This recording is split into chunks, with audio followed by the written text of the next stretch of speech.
Hello guys, Crudeless here, and welcome back to yet another episode of Let's Play Dark Souls 3. In the last one, we got here to this bonfire down in the catacombs of Carthus. And now we're gonna proceed through this horrid place filled with skeletons and skulls and balls of raining death. Like this one right here. Yeah, this is going to be fun. So, as we saw in the previous episode, this place is filled with those skeletons that jump around with the giant, like, disappearing dodges by using this Carthus milk ring right there. And we are going to do something similar. Gotta run past down here because this thing is coming down behind me, and I want to get out of there before this thing goes down. Oh my god, that was too close. We can get this one to stop as well because up there, you can see those. There it is, actually, right there, up there, under that arc there. Oh my god, a rat! Holy shit, that scared the crap out of me. And there is another enemy here as well, I believe. But yeah, up there is the guy controlling the ball. So if you kill him, this one will blow up and we'll get a reward. So let's get our merry ass over here and kill this rat. Or these rats, more precisely. So we can actually get an enemy invasion right here. Which we might do, because we can use the ball to our advantage. If you look up in the roof here, by the way, you can see some more of these guys. Similar to the ones we found in the Cathedral of the Deep. So I wonder why these are here as well. Maybe those are just... coalesced essences of human corpses that have... Or not human corpses, but I guess undead corpses that have turned into these mushes of damaging shit. That doesn't matter though, since we have equipped ourselves with the mighty S-Dock. So if you... Oh! Dodge that one. If you remember back in Dark Souls 1 and also in 2, especially against the skeleton bosses, these guys here are the bone wheel skeletons. They used to be a freaking menace back in Dark Souls 1. In this game... Oh, come on! Whoa! I got immune to the damage from the bone wheel skeleton because of this guy. That was nice to know. But yeah, these guys aren't nearly as tough as they used to be. They used to trap you and, like this, in front of a wall, for example. And then you would be stun-locked and slayed.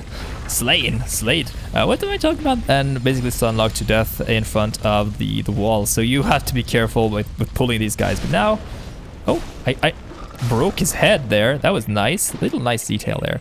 And here as well, you can see the roof is filled with these frickin'... I can't really stop to show you guys this. It's easier if I just run through here and get the item at the end. We get the Carthus blood ring and trap.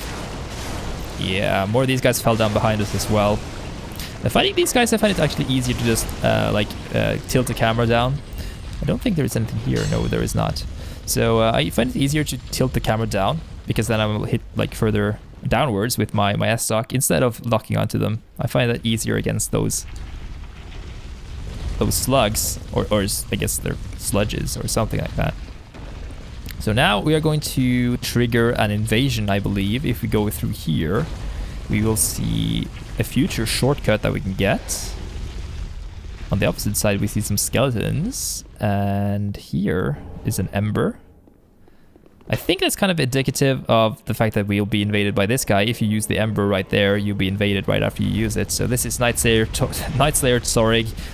He is really, really dangerous, and he's wielding the freaking Fume Knight Greatsword from Dark Souls 2. So he is basically...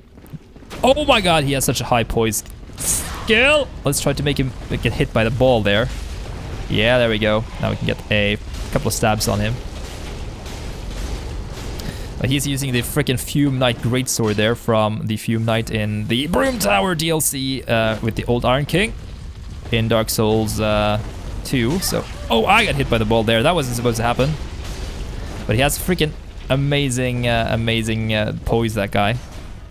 And we don't have the kick, so I guess we gotta be a bit more agile here. Luckily, we can keep stun-locking him with the S-Dock. Come here.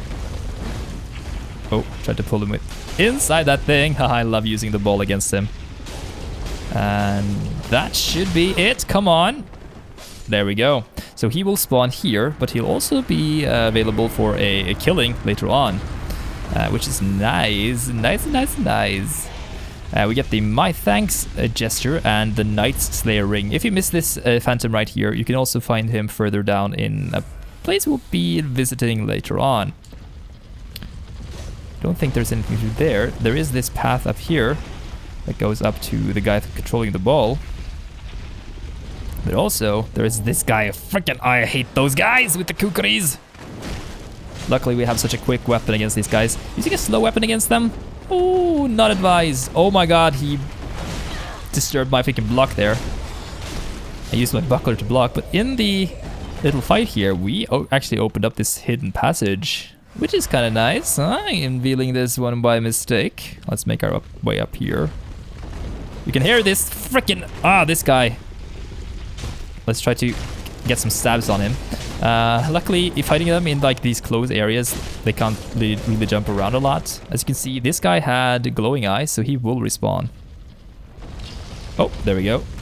Where are you going? There we go. So try to fight them down here in the stairs, because they can't really do much to you down here. Their kukuris are basically, like, they don't really hit anything down here, so... Look at him, just going around in circles. But yeah, that's my advice. Come on. There we go. Now we got some kukuri. That's nice to know. Do we have any lore on those? Have I checked those out yet? The unique weapon originally used by swordsmen of Carthus, but now popular among bandits and thieves. So these originated here in Carthus.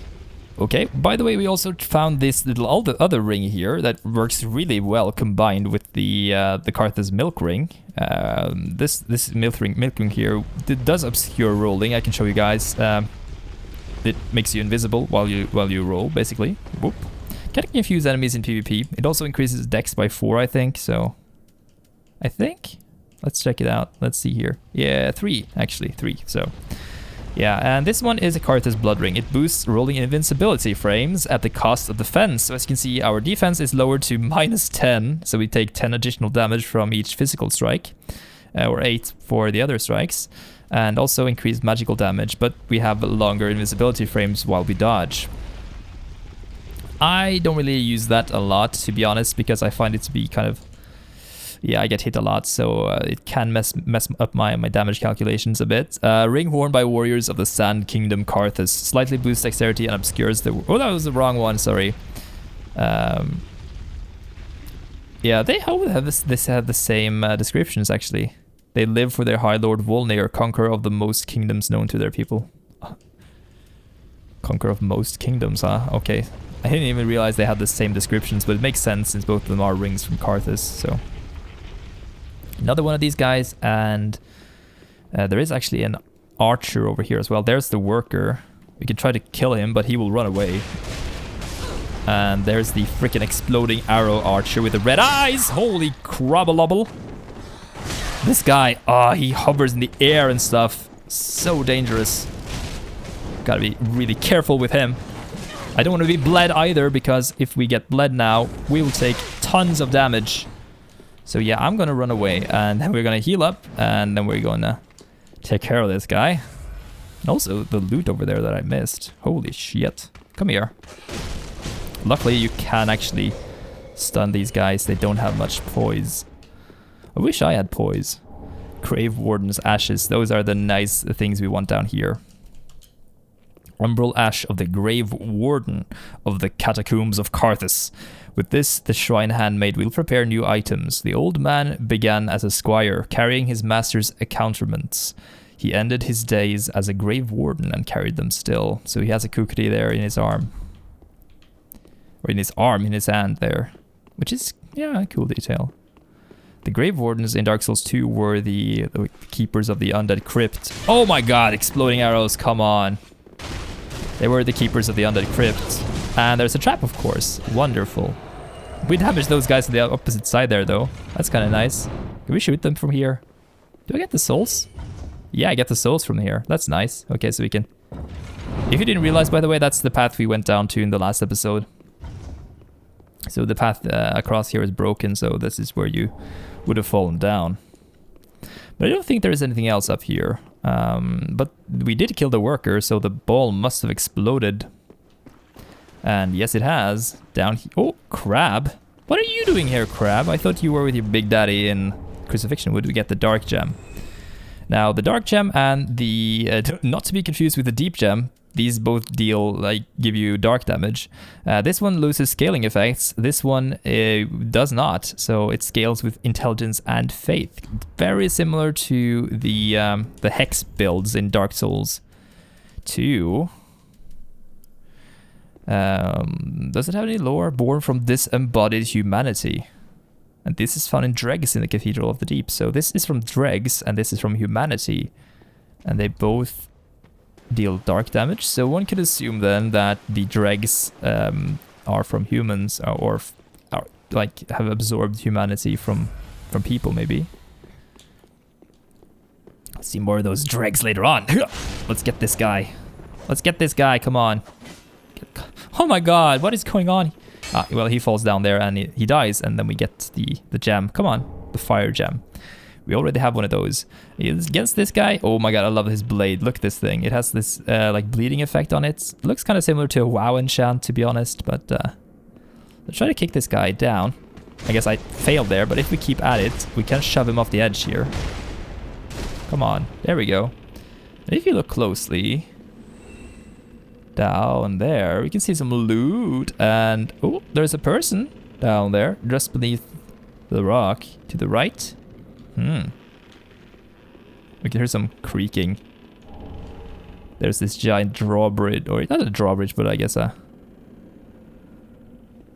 wooden bridge across there. And now we are on the opposite side of the shortcut. So let's open this thing up, and oh, obvious trap is obvious. Yes, it is. Let's grab these and then we awake the skeletons. But we are not going to kill those guys. I'm going to head back to the bonfire.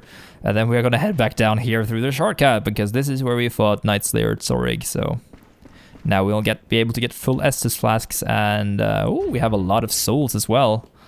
But how many souls do we need for a level now? We need 14,000, so it's enough for a 1 level. But I do not think I'm going to miss those on the way to the next fight. I think we will be perfectly fine.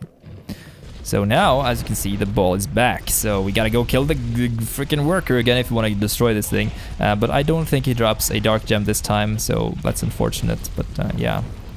How many gems do we have now? We have the fire gem, blessed, deep, dark, and the hollow. Have a lot of them now. We don't have lightning yet though, but we will find that later on as well. Let it kill the rats. Come on, kill the rats. Oh, one of the rats. So now we only have to kill this rat, I think. I think we can skip those other two. Yeah, we can. So I think we can actually skip... Oh, I haven't noticed those guys there. Those are creepy skeletons. Oh, haven't noticed them. So I don't think there's anything special down here. But there is something fun you can do if you cross a bridge. But we are not going to cross the bridge just yet, because you can make it fall if you hit it or if the skeletons hit it. So I'm going to show you that eventually.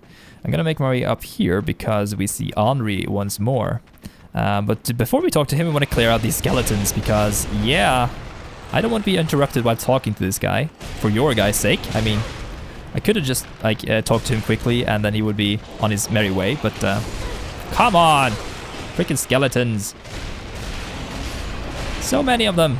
Holy shit, these guys usually stop following me? Come on! What the frick are you guys doing? Okay, I'm gonna lead them down here instead. Then we're gonna run across the bridge. And hopefully they will die on the way. Come on. If this guy doesn't cut the rope. I could have tricked them over here, to be honest, but yeah. What the crack is this guy doing? Yeah. Usually they reset when I go talk to Henri, but now I guess they didn't, so yeah, that's fun.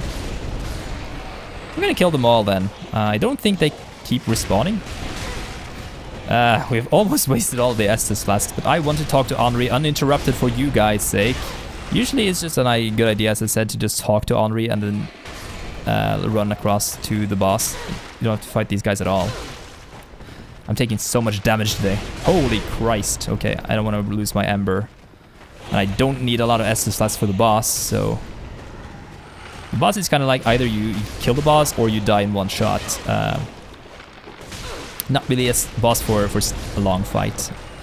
Finally, oh my god, and the bridge fell, as you can see. I don't think we can... No, we cannot. Oh my god, big guy behind us. Almost straight to me there. Come here. Or fall down and die, of course. You can do that as well if you want to. Oh, you guys are still here? What the Christ? I thought I killed you guys. Do they keep respawning infinitely? Or am I misinformed here? Huh. I think they do, actually. Wow, come on, guys. Let me talk to Henri. Maybe they will stop spawning if I go over to him. Okay, come on. Stop following me now. Oh, hello. We meet again. Yeah, they stop. Why did I go talk to him in the beginning then? And he's just... What's happened to you? I didn't hit you at all. Come on. And of course I fall down here. And now we can't get back up to Horace. To Henri, I mean. But yeah, he just says the same. He talks about Horace. He asks if we've seen Horace. And... well... we have. Oh. Come here. I can't look over there. Everything is going wrong in this episode. Come on. Why is he stepping back? Oh my god, this is... I'm kind of annoyed right now, guys, if you couldn't tell. But yeah, down there you can see Horace. Okay, so we need to find our way down there. And it's important not to tell Henri about where Horace is, of course. We don't want to do that. But now we can't make our way across the bridge. Whoa, but we can actually go down it if we want to. We can descend the ladder. But I'm going to fight the boss first. And the boss is right through here. And we've heard the name of this boss spoken before. I really like the entrance here. Again, this door looks quite a lot like the similar door to the Throne of Wands in Dark Souls 2. Wow, I love the design of this here. These columns are really intricately designed. But more importantly, we have this thing here. We can touch the goblet.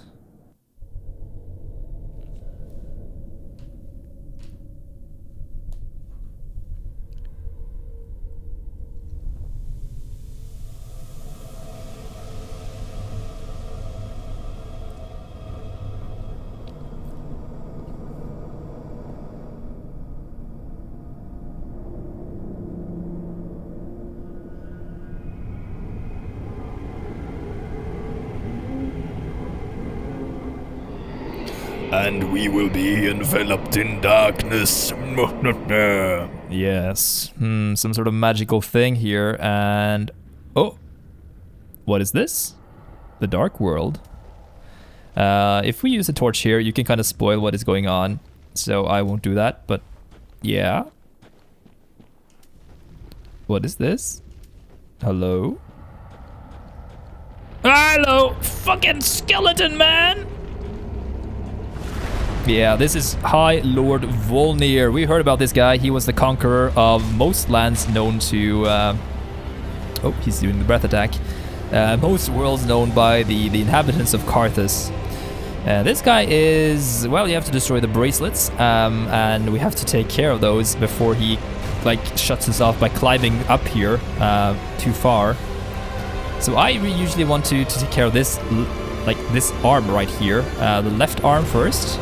Because if we do... oh, there it is. Come here. He won't be able to do a certain attack later on that we want to avoid. He's doing the breath again. Sometimes you are lucky with this guy. He will just do the breath attack. Other times he will do like a sword attack and stuff like that. And he will also summon skeletons. Oh, he actually dealt damage to me. Man, that's disturbing. Come on. Come on. What is he doing right now? Oh, he's summoning skeletons. Wonderful. I should probably go down here and deal damage to this thing. There we go. It broke. And we have some time to take care of these guys. In the meanwhile... oh, he's summoning the sword now. Usually, I find it a good idea to rush the left arm and then go for the right arm afterwards. But it is really hard to... there it is, the sword swipe thing. It is really hard to take this guy down if you give him too much time. You just want to rush him down, to be honest. Oh, come on, give me the freaking... Oh, he's doing the sword slam. It's easier if you just rush him down like this, as it will give you... he won't have much time to attack you if you just deal damage to him continuously. Come on, give me your stuff. Come on, now he's crawling upwards, and this is not good. As you can see, sometimes he will just keep crawling, and then you'll take a lot of damage from the goo underneath him. Oh, this is not good. But yeah, there we go. Okay, so we should be fine now. We should be fine if we just get to the freaking bracelet, and he won't do anything else to us. Like this. Come on. Not one of my favorite bosses, if you couldn't tell. Very similar to the soul-rotted Greatwood. There we go. So that's Wolnir, the conqueror of many worlds, apparently. But we'll be teleported out now and back to the room we were just in.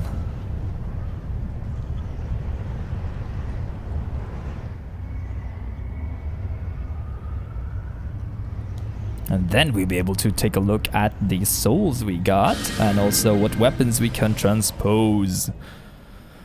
Oh yes, I wonder what the thing about this goblet is. You can see the darkness emanating from the eyes. Maybe that is tied to humanity, maybe?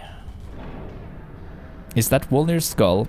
And perhaps he went down into his memory or something? Maybe that was his vision of how Wolnir was in another dimension, maybe? Because maybe that is the skull of the real Wolnir on this grave, or I guess it's some sort of altar, but perhaps it is his grave. Kinda. No, it's definitely an altar or some sort of table there. Let's rest here so we can reset the freaking thing for Henri. Let's take a look at the soul here. I mean the bridge, reset the bridge, because the bridge will rebuild every time we rest back at the bonfire. Soul of the High Lord Wolnir, one of the twisted souls steeped in strength. Used to acquire many souls or transpose to extract its true strength. Lord Wolnir? I think that's a typo, man. But I guess it's Japanese, so maybe it's... yeah, okay. Lord Wolnir of Carthus sentenced countless souls to gruesome deaths, keen to outlive them all. Keen to outlive them all. Now I'm just going to head back and have a chat with Henri, because maybe we have... I'm not really certain if we have to... Oh, I guess we need to reload the area to do this. Let's make our way down here instead, because now we're going to do something fun before we end the episode off. We are going to kill a demon. What? Another one of these guys? Yeah, this is a demon. We've seen one of these before. We fought him with... oh, he breathes fire, by the way. We fought one of these guys with Sigurd previously. And there is a really easy way to kill this guy if you don't want to trouble yourself with doing it. So down here, there are tons of skeletons. As you can see by the obvious fact that they are crawling up to the ground. But yeah, apparently these guys not too friendly with the skeleton, with the demon there. As you can see, the demon is killing the skeletons for us, which is kind of nice. Oh, I think we can do the drop attack there. Yeah, we got the drop attack on the tail. Oh, let's get out of here. So these guys will fight the demon for you, which is really nice, and they will keep rising from the ground, so just keep those guys going after him. I think we can. Yeah, we can. Here you can see. He's now fighting like 4 of them, so they will kill him for you. That's the hardest boss fight in the game. You can see those skeleton guys. Man, I didn't realize that explosion there came there, but oh well. Oh, you are clipping through the walls there, mister. And you are messing up my rhythm. Come on, let's get out of here. I'm really messing up today, guys. Sorry about that. He's doing an explosion again. Holy shit. Well, okay, they nailed killed him. Now we can go in for a final strike and pillage the remains. Woo! Soul of another demon. I think we have 2 of those now. No. We have not. Demons were born of the chaos flame, but the flame has not survived, and the demons are a dying race. Intriguing, intriguing indeed. Oh, I heard some skeletons there. This guy is not done with us. This guy's not done. But it was interesting that what we read about the on the Wolnir soul, what he said about outliving them all, because he was turned into a skeleton, of course, so he theoretically outlived them all because he was alive while dead. So here is a mimic. There's so many mimics in this game. Oh my god, so many mimics. Give me your loot. The Black Blade. We have seen a couple of these katanas in game already. We have found the Uchi katana. We also had the Dark Drift from when we killed Yuri on the separate, like the other save file. But this one is a short katana wielded by the swordsman and distinguished guest of High Lord Wolnir. This shiny black katana is thick, but shorter than a typical katana. The swordsman was a master of a rare technique, traces of which can be observed in this weapon's strong attack. Now, we've previously met in Dark Souls 2 swordsmen from the east. Those were known as the Alon Knights, and the most prominent, they were known as. It was one knight known as Alon, and he was like the most prominent of these swordsmen. And he trained the Old Sage's Blindfold and the Witch's Ring. And he trained the Knights of the Old Iron King to be in the arts of the Alon warrior skills. So check out my playthrough of the DLC for more on that guy, Sir Alon. But now we found a really cool item, actually. We've seen this one before. Attire of pyromancers of the Great Swamp, particularly favored by old sages. The large blindfold blocks out unnecessary light, allowing one to observe a pyromancy's true essence. Blocks out light, observe pyromancy's true essence. The flame reveals all and obscures all. So you can be like this if you don't want to see anything. It's kind of similar to the fact that it was interesting to note that both this pyromancy thing is blinding, and also the firekeepers are blind, and they also keep fire, so both are linked to the fire, related to the fire. The Witch of Izalith and her daughters, scorched by the flame of chaos, taught humans the art of pyromancy and offered them this ring. Greatly boost pyromancies. Every pyromancer is familiar with the parable that tells of the witches espousing the deed to fear the flame and teaching the art of pyromancy to men in hopes that they might learn to control it. The Witch of Izalith. Oh, the Witch of Izalith. This area here, by the way, is a kind of a secret. The abandoned tomb. Yes, yes, yes. I hope you guys enjoyed the episode. Even if I mess up a lot of stuff in up there in the Karthus catacombs, it is I guess it's my least favorite area of the entire game. I dislike this area a lot. But now we are going into an area that is even more dangerous. Oh, this is going to be fun, guys. It has one of the best bosses in the game, in my opinion. It's all personal preference, though. So, yeah. Hope you guys enjoyed the episode. If you did, make sure to like the video and share it with your friends. Have fun until next time. I've been Clueless, and you've been awesome. See you guys next time.